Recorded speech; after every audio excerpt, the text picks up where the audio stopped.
They, of course, help people feel like they belong to an institution. They raise institutional pride when they're done well. They'll build institutional reputation, and as I mentioned earlier, translate institutional quality. And then finally, for Valparaiso, like many of you, especially those of you that are provosts, you are deeply concerned at this moment in time about sustainability. How are we going to sustain our programs when the concept of double-digit tuition increases is dead? Those days are done. So if that's the case now, how will we retain and advance these programs in a sustainable way?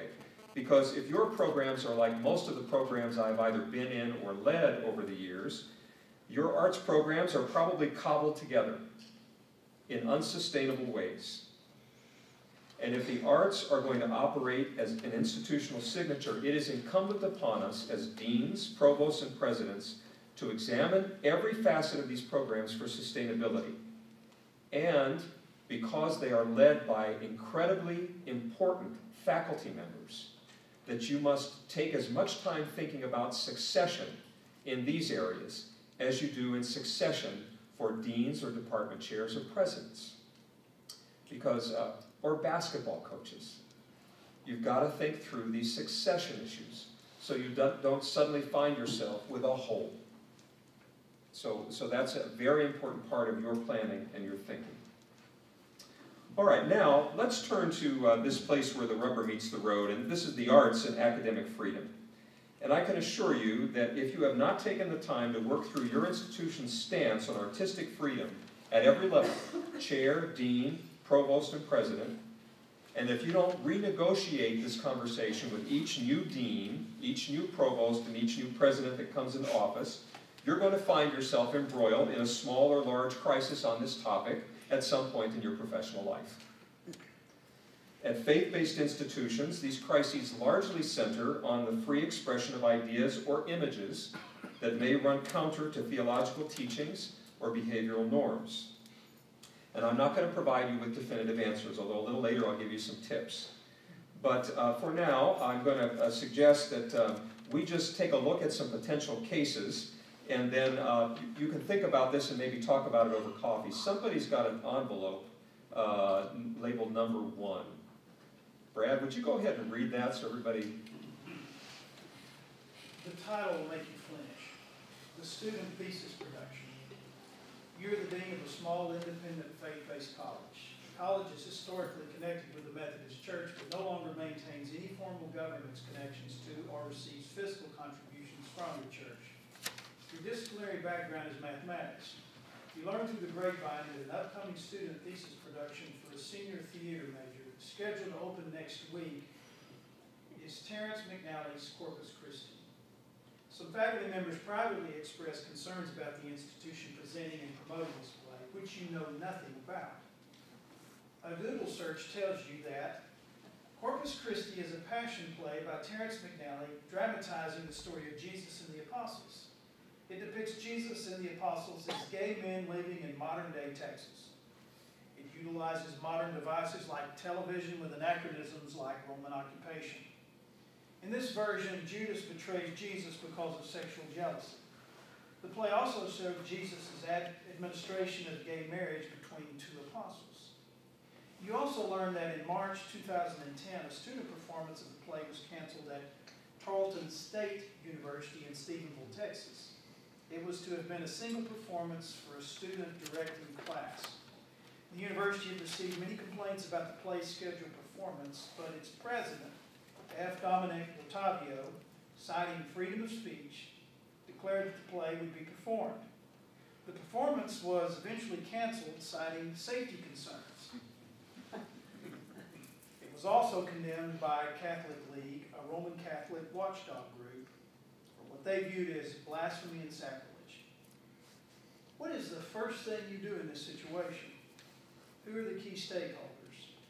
What are the inherent risks in letting this production go forward as planned? Or the risk of canceling it? What opportunities does this situation present for the university and its key stakeholders? Okay, that just warm me up. Who's got envelope number 2? Please. voice lesson. You're a department chair for fine arts at a small rural institution of Moravian heritage, now widely operating as an ecumenical Christian college. Your academic discipline is our Christian. It is a beautiful September day.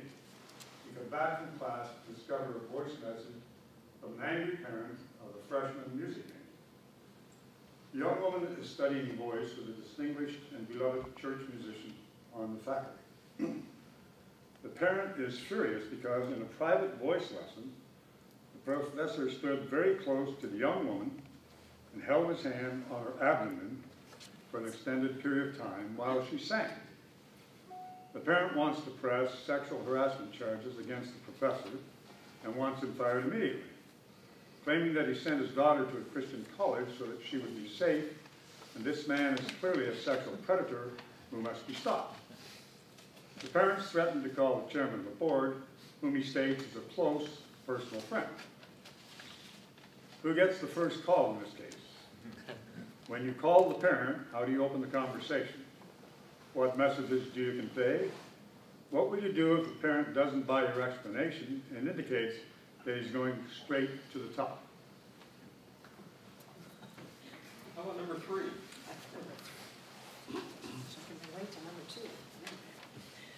The guest lecturer. You are the provost of a well-known Catholic university attending the opening reception for an exhibition in the University Art Museum.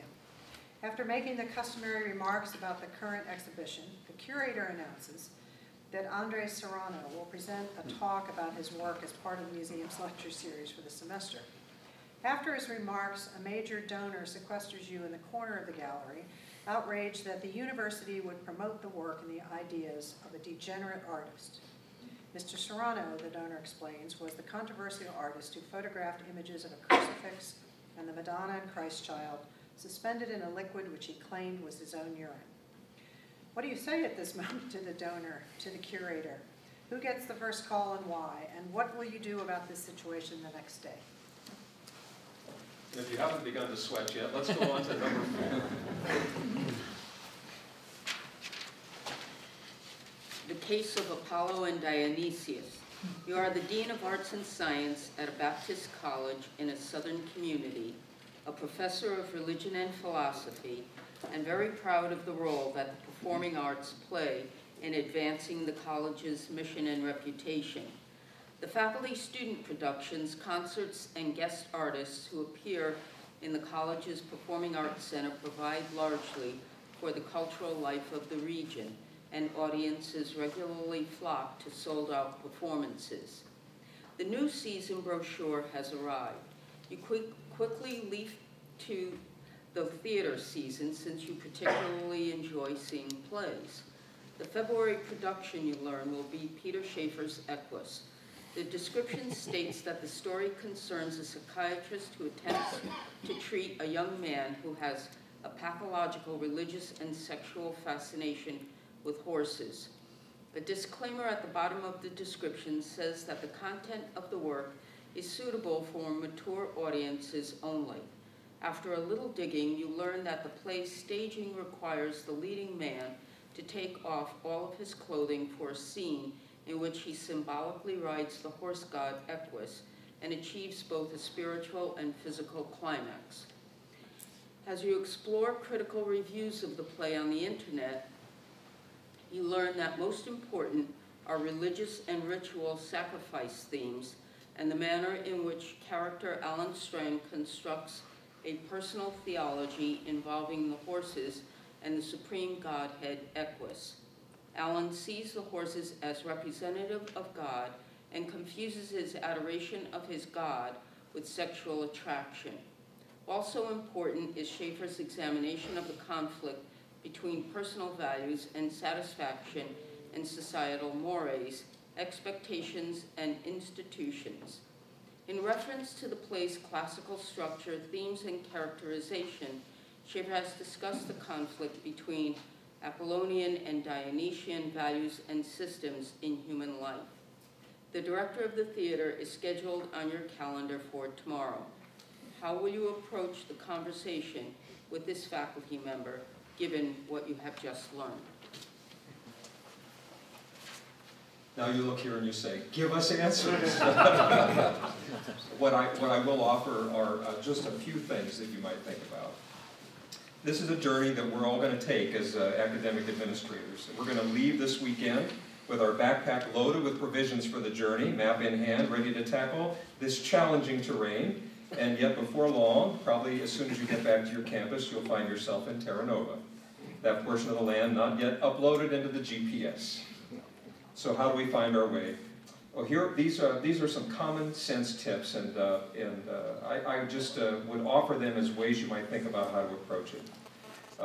Tip number one is that you should hire and keep excellent people on your arts program faculty and staff who not only get the mission, but love the mission and live the mission. Those are the people you want on your arts faculty. And often we run into trouble when we don't choose those people. So have folks on your faculty who are aligned with mission. The second is orient all new arts faculty to the mission and introduce them early to key faculty outside of their department who have deep knowledge and wisdom into institutional mission and culture, to have them serve as institutional mentors and sounding boards. So connect them early on with those very important people and build those mentoring relationships outside of the arts departments. Because artists get so busy doing what they do that they never connect. They're just in their department doing what they do. And so getting them out very early and getting them to connect beyond the boundaries of other artists is very important. Institute a season preview meeting with your arts faculty from all disciplines. Do it in May, right after finals. This is to ensure that you're fully apprised of the arts programming that is planned for the coming years, or the year, and the ways in which the faculty are planning to actively advance the mission and strategic priorities of the university and the learning objectives of the department through their work. If your season selection process occurs earlier, have this meeting before things get set in stone, definitely before they are publicly communicated. This meeting could include program directors, chairs, dean, provost, and in some institutions, even the president. And there's a lot that can be accomplished both ways in that conversation. And my advice in that conversation, by the way, is that you don't, in that conversation, say, you can't do that. Your job is to listen and then find a time to have a conversation in another venue as appropriate.